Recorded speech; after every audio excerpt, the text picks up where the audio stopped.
Finally, an apology after years of racism at a firehouse, decades of racist harassment at the firehouse. I'm putting it up for a mass here. Well, I'm glad they got an apology. An apology was issued in Southwest England, where firefighters faced decades of racist treatment, hostility, and even bullying within the Gloucestershire Firehouse Rescue Services Department. One black firefighter, Avanos Benny, later took his own life after his food was tampered with, had glass placed in his shoes, and faced constant harassment while in the firehouse. You're looking at him there. Now, cue the picture up. I want you to think about some of the tactics that they use, not just the slurs, but literally they poison his food. They literally put glass in his shoes. So you have the effect against the individual. You also have an effect against the spirit of their profession. How does he save somebody's life with glass in the shoes? How does he rescue someone from a burning fire? How does he respond to a call? An independent investigation into the allegations of racism into the firehouse, which began in 2023, included interviews with 40 current and former staff members. They found distinct patterns of institutional racism within the organization from 1991 to 2018, reported the International Fire and Safety Journal. I remember in a debate, someone said, well, what's institutional racism? What does that even mean? Explain that to me, because I don't know what that means. Institutional racism simply means it's part of the institutional culture of the industry or the organization.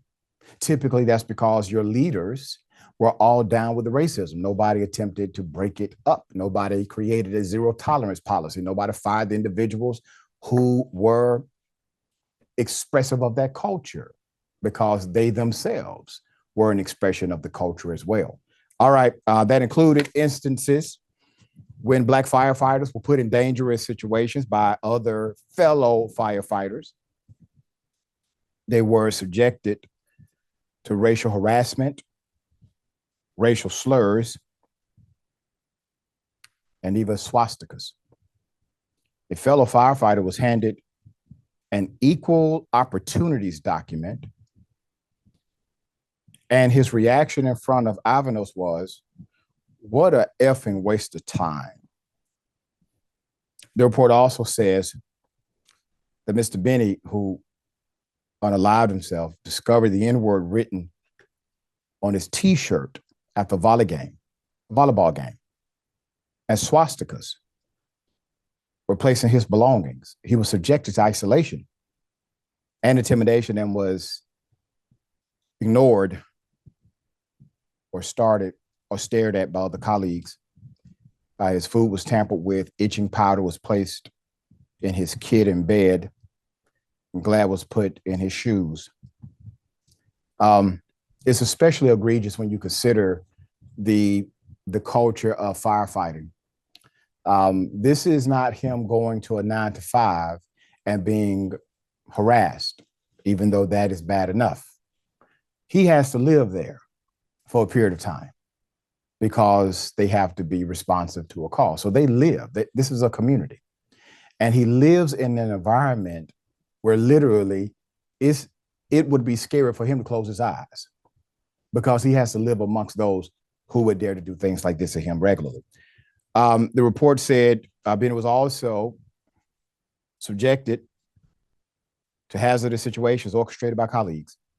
On one occasion, when Benny was sent up a fully extended platform ladder that was not safely secured, other firefighters manipulated the ladder to sway and spin, causing him distress. Despite his complaints to management and the fire brigade's union, no action was taken against those involved. A tribunal application for racial discrimination and victimization that Benny filed in 2002 was dismissed because it was filed beyond the allowable time. Benny resigned in 2001 and later worked for another fire service.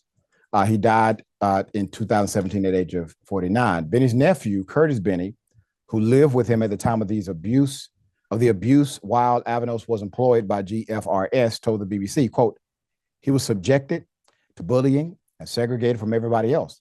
People doing things in his locker. There were things said in front of him, things said about him. In long and in short, it came down to a group of people who felt they were able to do these things without any kind of reprimand. There you go, right there. Without any kind of reprimand. Remember, we talked about how does culture become so adverse to its own stated policy? Because there is no enforcement after the infraction. There is no enforcement after the infraction.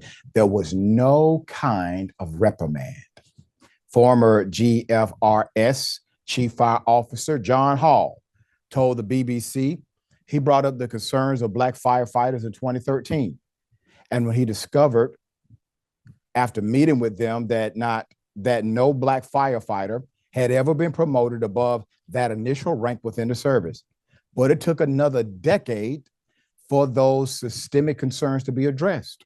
Chief Firefighter Mark Priest issued a formal apology on behalf of the GFRS this week. Quote, I want to apologize to our firefighters and staff, past and present, that have been subjected to the horrendous acts of discrimination or witnessed, whistleblown, and try to support victims as best they could with little or no support, he said.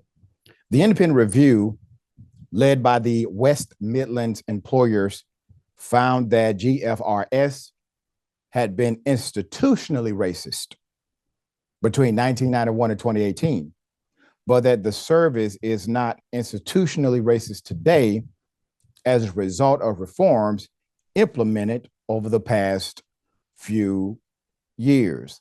And listen, I don't contend against that. I don't say, no, there's no way they're not institutional racist, because it's not impossible to break it up. Institutions comes down to people. People. You change the people, you change the institution. So it's not a difficult transition once you have attention. Now, does that mean you will have no additional racist incidents? Of course not. It simply means you have a culture that will properly deal with it. That's what it means. You have a culture that will properly reprimand, fire, discontinue. All right, Jackson, I'm sure more people had other adverse outcomes we just don't know about, right? But decades this took place, and finally they get an apology. What say you?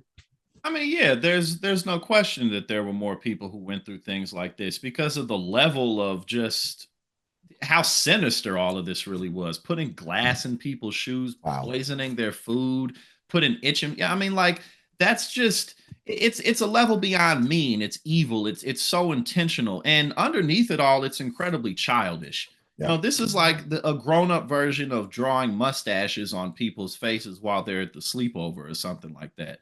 So again, even before you get to how just wrong this was and how you were antagonizing this man all the way up until his death, how immature it all is, how unnecessary it all is. How does this help the department fight fires? How does this help the Right. department keep the community safe? This has nothing to do with the job at all. But these grown adults, you know, that were picking on this man so that they could soothe themselves in some type of way. And as you pointed out, one of the most important lines from the fire chief was, or before that, was that these people were doing this with absolutely no reprimand. And if there was reprimand, they wouldn't be doing it. You know, That's right. again, like how comfortable do you have to be to poison somebody's food and be like, ha ha, that's hilarious? Like these people are just evil, plain and simple. Well said. Hopefully, more investigations will not only reveal, but also remedy.